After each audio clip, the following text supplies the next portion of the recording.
sounding better? Yeah. Yeah.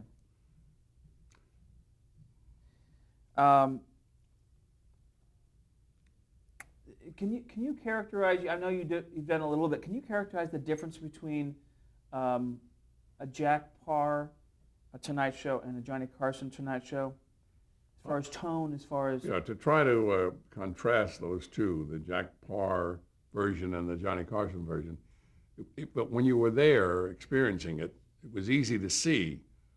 Putting that into words, let me see if I can. I was a big fan of that genre. I watched almost all of the Steve Allen shows. I watched almost all of the Parr shows. I was a late night junkie long before it even never entered my mind that I'd wind up on that show. I just loved that whole idea. I loved particularly Allen. I loved all those characters. I loved the sketches he did. And so I got hooked on it. I was hooked on Broadway Open House. I was hooked on Dagmar. Broadway Open House had Dagmar, and Dagmar was a very voluptuous woman. She was like a slender version of Anna Nicole Smith, a proper figured version. And all she did was sit on a stool on stage. And every once in a while, they'd make a reference to her, or they'd go over and he'd throw a line at her. It was just the idea of really window dressing. He was this big bosomed girl in a black dress sitting on a thing, and an object of desire for all the late night guys watching. And so I was one of those guys, and I loved Maury Amsterdam. I loved Jerry Lester's stuff. I remember one particular scene of Jerry Lester's that still runs in my mind every once in a while. He said we were going through the jungle, through the muck and the mire. Hi, muck. Hi, mire. I still remember that sketch, that joke. Anyway, when Steve Allen came along with those characters, I followed that. Then Parr. Now, I mentioned that Parr had been a sensation because he was newsworthy. He would do things that would cause the papers to follow him. He became a source of material for them. You know that he walked off the show one night, that he told a simple little joke, and you look at television now, and you say that he went off the show because he did a joke about a toilet, a water closet. That was a terrible thing to say, and it's just absurd when you think that happened. But he walked off the show, and Hugh Downs talked about it many times, that there he was dumped that show in his lap, and he just took over and ran the rest of the show as he would have to do. Anybody would have to do it. Like if I was in an airplane and being a pilot, if something happened to the pilot, I'd go up and fly the airplane. I mean, you'd have to do that. But anyway, Parr, because he was totally different than Johnny, his was a storytelling kind of thing. Parr would tell stories. He would have a guest on very frequently, and it would be like a continuing, like a saga. He'd have trying to think of the character that he had. I can't think of the man that he had on there all the time. There was a character he had on all the time. But it was like to be continued. They would do so much of the interview, and then the guy'd be back the next week, and they'd continue right where they started. And as a matter of fact, when Parr left the Tonight Show, and then years later came back, and they did another version of Parr doing a show like that, he went right back telling that same joke that he walked off the show for. He told the same joke. So that's the way he thought. He thought in story more than little quick snippets, little quick jabs, little quick, this, boom, laugh. Parr was long and drawn out. So that was the real contrast of the two. Parr did very intelligent kind of humor, like Carson, same kind of thing. Parr addressed the affairs of the day like Carson did. But Johnny just had it more in like a staccato approach than the storytelling approach. That's the biggest contrast I would mention. We were just talking off camera that the first 10 years of The Tonight Show have been destroyed for various reasons. Yeah. So there's no record of it. But was Carson's style in those first 10 years similar to what we've seen? The shows that you're mentioning, the 10 years that were destroyed, a terrible blunder on the part of some executive at NBC who said, we need the space, set fire to those.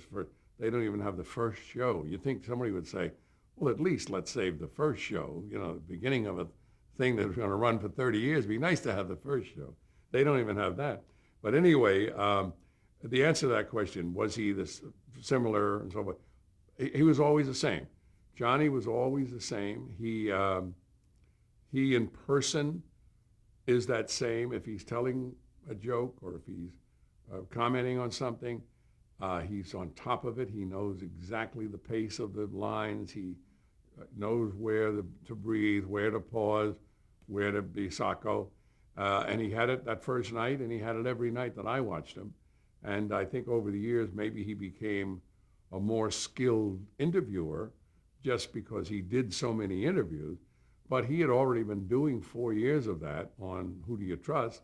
So that was not a big handicap for him, not a big hurdle. He just fell right into it. And he would get out of people a lot of things that hadn't been planned, that all of a sudden that would be some of the funniest things on the night that would happen.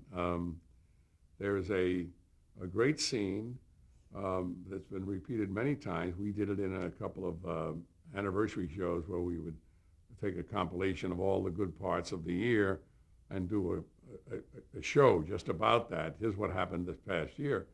And there's a great thing where he's interviewing Dolly Parton. And so Dolly Parton brings up something about her bust size. And so she's defending the fact, and it was, I guess, the beginning of the augmentation times. She was defending the times that she did not have any augmentation to her bust. And the way she got into it, Johnny is right there, right? So she brought it up. She took him in that direction. It wasn't planned. And she said, well, she said, I want to tell you, these are mine. And that's the phrase she used. And Johnny, setting up a joke. Now, here's how he sets up the joke. There's an easy joke you can go for. But he sets it up this way.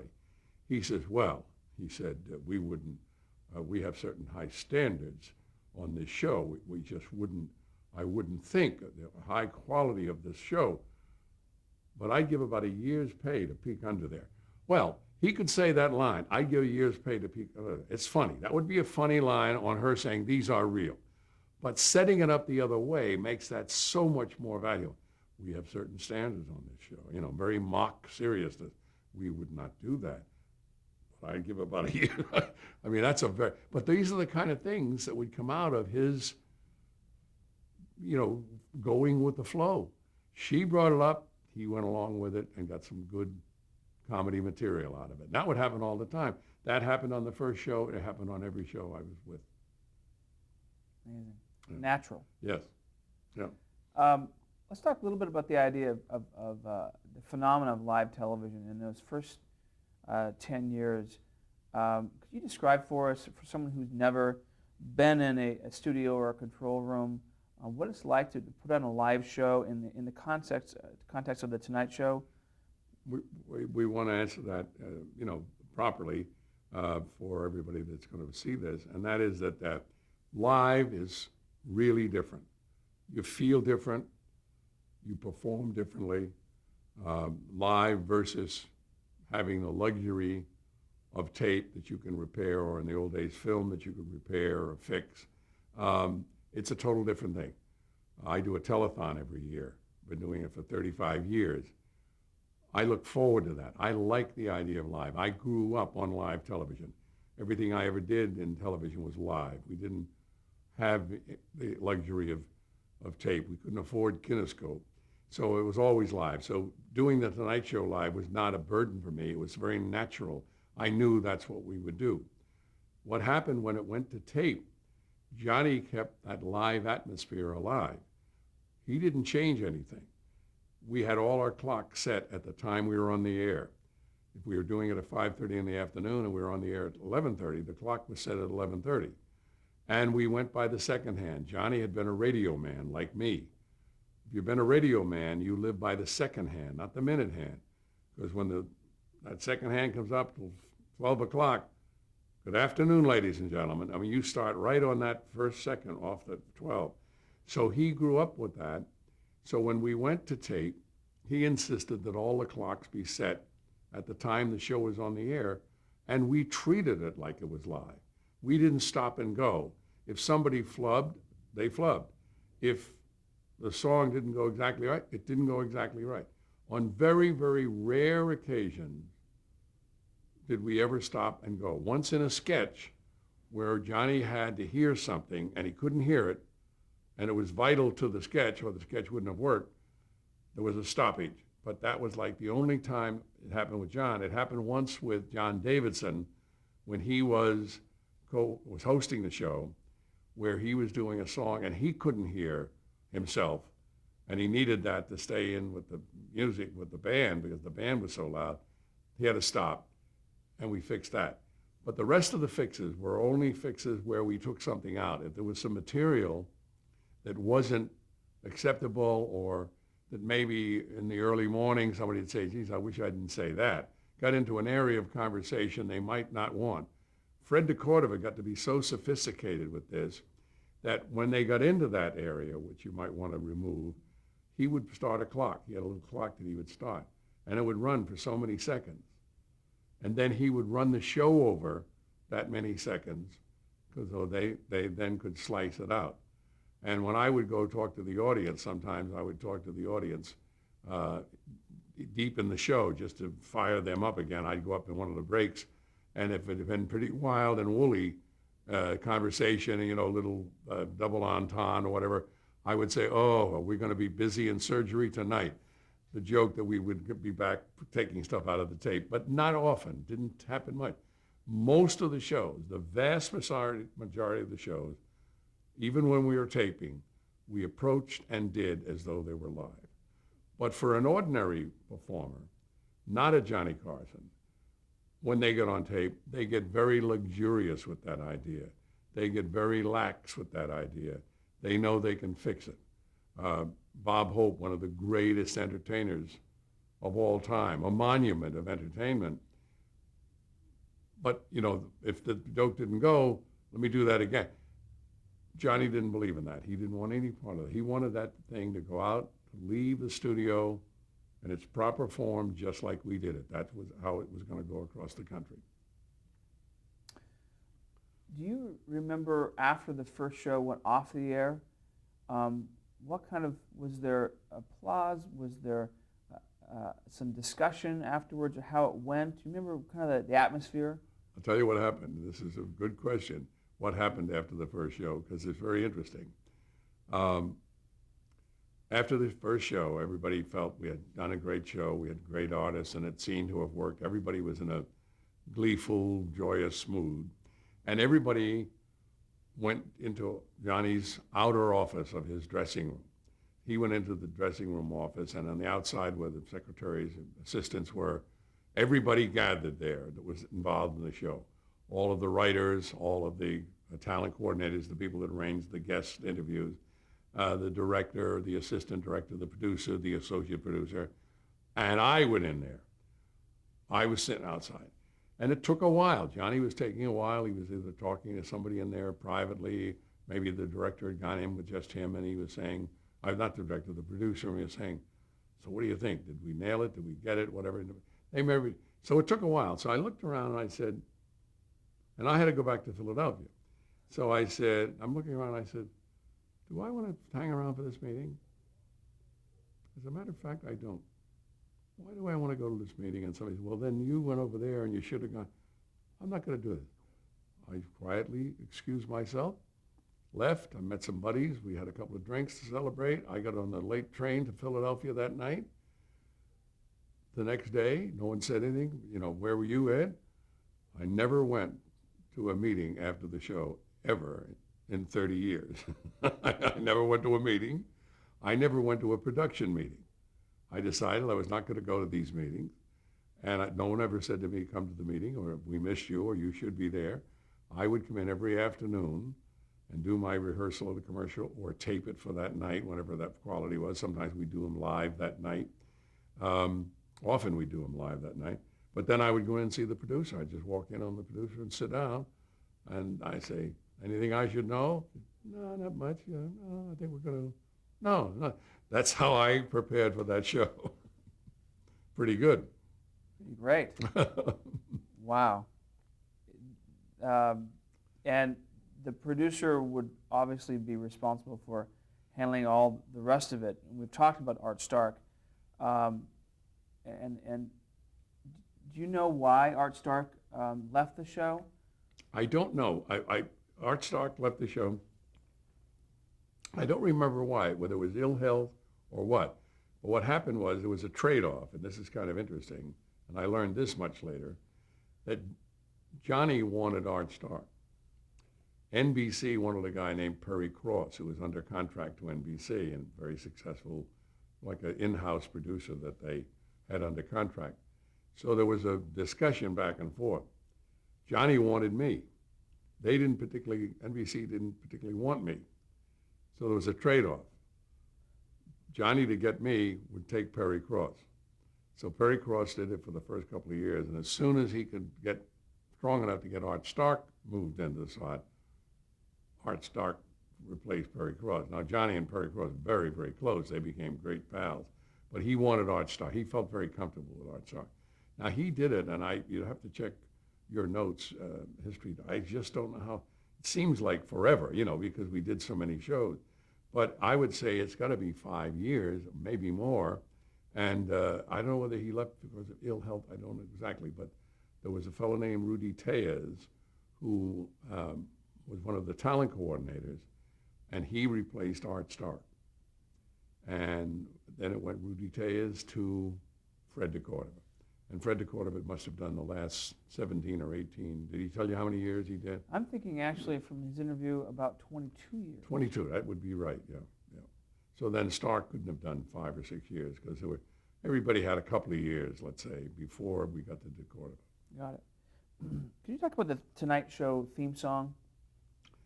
Was it also on the first show? Was it the band was there with Skitch Henderson? I was there, yeah. Skitch had been in the band with Steve Allen, and he had developed all those singers that we now revere. Steve Lawrence, Edie Gourmet, who's that? Andy Williams. All of those singers were part of the Skitch Henderson and Steve Allen days. Then Jack Parr had Jimenez, was that? Jose Jimenez?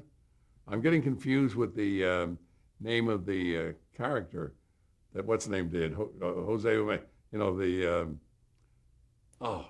guy on Steve Allen. Yeah. Bill Dana, Bill Dana. Mellis, Jose Mellis, that's what it was. He was the band leader. But Skitch, there was an NBC orchestra per se that played on, they were like a house band kind of, and Skitch was the leader of that. So Skitch came the very first night. The song was written by Paul Anka. Paul Anka had written that, I learned just a little while ago, about a year ago, I learned that was another song. It was like a love song. But he sent it to Johnny's theme. And I was there in Fort Lauderdale in Johnny's suite when he opened up the box that had that disc that was the song. And we played the song for the first time. And then Johnny wrote some lyrics for it so that became Johnny's theme. Now imagine how much money Paul Anka has made out of that. He's one of my neighbors down the street. He probably paid for that house out of the royalties from that song. But anyway, that's how that song came to be. But that was there the very first night. Johnny heard it, liked it, and they sent it to Skitch, and the band played it, and had that big drum roll kickoff at the beginning, and that was Johnny's theme. Talk about the on-screen chemistry between you, Carson, and Henderson in those early days. Yeah, it was wonderful. Johnny and Skitch became instant pals. Johnny and I were already pals. We were already buddies. Frequently, we'd go out afterwards, have dinner together after a show.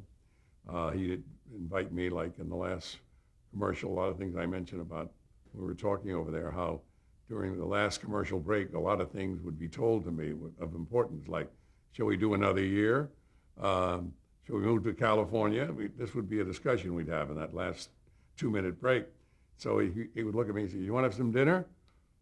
So the answer to that is yes. When the boss says, do you want to have some dinner? There's only one proper answer to that, and the answer is yes. So many times we go have dinner. He wasn't that close in seeing Skitch a lot like that. I don't remember, on maybe a rare occasion, the three of us going to dinner, but they became very close. And Skitch was, a mainstay at NBC. He'd been there for many, many, many years. He and his first wife, I can't think of her name, Faye, help me research. They hosted a show for NBC. Faye Emerson? Faye Emerson, yes. They hosted a show on NBC for a while. They were like the, Regis and Kathy Lee kind of show they did for NBC. And so he had been around NBC and was really part of the family, really strong. And great guy. I like Skitch very much. He and I are still good pals. But the chemistry was great. Skitch fell right into being the fop, the super dressed. Long before Doc had it, he had the tweed, have that look, the tuxedo, you just had to be a flower, that kind of thing. So Johnny, loved that, fell right into that to tease him about his sartorial splendor. And it was a good family, and it went on like that for about 3 or 4 years. And that kind of banter that we know was also in the beginning between Carson and then Henderson and later Doc, right? Yeah, and then Milton DeLugg replaced Skitch Henderson, and Milton DeLugg had another quality, kind of a stuff that Johnny would play off of, I'm trying to get the right description of what that was, but like a square, I guess is the best thing, that he was kind of square, so he would play off of that, like he did with Tommy Newsom, not with it, that kind of thing. And then Doc, I don't know how many years Doc did the show, but it seemed like forever. And Doc, you know why Skitch Henderson left? there was an incident that happened that I'd rather not discuss that happened, that he had to leave, so it was an unfortunate thing. And Milton DeLugg was again somebody that NBC was very familiar with. He did the Thanksgiving Day Parade. He was the musical director of that. And he was there. He was in-house kind of. So he took over the band. And, we had a lot of fun with him, And he played that role. He would play that role. He wasn't square, really. He was very hip. But he would play it for Johnny, like that he didn't know, like, oh, I didn't know that happened, that kind of stuff. Play that. And then Doc came in, of course, and Doc picked up again on the wild clothing, which Carson got miles and miles and miles of material out of. Why did the show move to Burbank in 1972? And what had happened before we moved to Burbank, we were coming out to California. It was like an invigorating thing for the staff to go to California. We'd all come out here, and it was great. And we started out just coming out in the early days in 62, 63, 60, in the early 60s. We would come out for a few weeks. Then we started coming out twice a year for a few weeks. Then we started coming out 3 times a year for a few weeks. And then finally, just before we moved out here in 72, we were out here for like 4 months of the year we spent in California. And again, when I mentioned that commercial break, those conversations I'd have with Johnny in the commercial break, he said, should we move to California? So I said, sounds good to me. That would be it. I mean, that's where he would all of a sudden think about that, or at least express his having been thinking about it. And that's how it would come up. And the next thing I knew, we were moving to California. Memorial Day weekend, 1972, we were going to be in California. How was what's the benefit of moving the home base to Burbank, and what were the drawbacks? All right, the benefits to move to California were many, and principally it was the studio size. In New York, we were in an old radio studio that had been converted. It seated about 250 odd people. That was a great audience, wonderful studio, great for radio. But I'll give you an idea how tough it was. I was doing a car commercial. The people insisted that the car be on the stage. We couldn't get the car into the studio. So they took the car and they cut it right down the middle. not across the side. They cut half a car. They got half a car in the elevator, and they lit it such a way that I was standing in front of what seemed to be a real car. Now, I've often asked when I go back to do the Conan O'Brien show, I asked some of the stagehands, I said, if you ever see that other half of the car, wherever, there's got to be two halves, or only one, at least one half is in there, because somebody told me it's still in the building. It's still in NBC somewhere. But that's how small everything was. When we would come to California, if Johnny wanted to do a sketch, like one night he wanted to do a sketch with the Green Giant, and they wanted to have a Green Giant. Well, this studio out here at Burbank, he built a real Green Giant, and the perspective was the same as you saw in the commercial. Johnny was the little, helper down here, and here was the Green Giant. If we wanted to bring in a couple of elephants, we could have brought them in because of those big studio doors. So it seemed natural to take advantage of that. Since we are already taking advantage of it 4 months a year, why not do it all the time? And the original plan was to move out here and then go back to New York in the fashion that we had gone to California, copy that same format. But what happened, we did it a couple of times, and then it didn't seem to work as well, and we loved the NBC studios here so well, it was a natural. Also, you would have somebody like a Bob Hope, was 8 minutes away. Jimmy Stewart was 25 minutes away. All these different people that you'd like to have on were a limousine drive away. It was interesting that you then had that great source of major stars to tap from. Why was the show shortened to an hour in 1980? I think the show was shortened to an hour, and I thought it was before then, but if you probably have their notes better than me, but it was just a thing with Carson. I mean, that's what he wanted to do. To keep him on, to keep doing it, they had to keep giving him perks, extra little dividends. And one of the dividends was Monday night off. Then soon after that, there was Tuesday night off. If he'd have stayed on any longer, we'd have been on, 2 nights a week. We'd have been on Tuesday and Friday, but that's where we were headed. But that was a perk, I guess, that he wanted to do. And of course, he negotiated that he then would own those hours. And that's what he's now owns. That's in that vault I mentioned in Kansas somewhere, in a salt mine, because that's apparently the driest place to store things like that. And I've not seen the vault, but I've seen a film that was done inside, tape that was done in there. Somebody did a piece on one of the shows, Entertainment Tonight or something like that, did a piece, and they did a camera with all these cans of tape in there sitting the whole last couple of years. It's wonderful. And we'll change tapes. Changing tape. I see the hand come in. I know he's ahead thinking of you.